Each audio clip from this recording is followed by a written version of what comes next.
பச்சை பட்டாட கட்டி பரியின் மேலேறி வரும் பச்சை குழந்தை இவன் யாரையா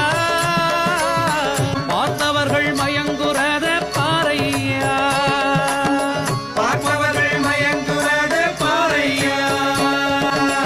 இந்திரன் குடை பீடிக்க சந்திர சூரியன் தாமரம் போட மந்த காசத்துடனே வருகின்றார்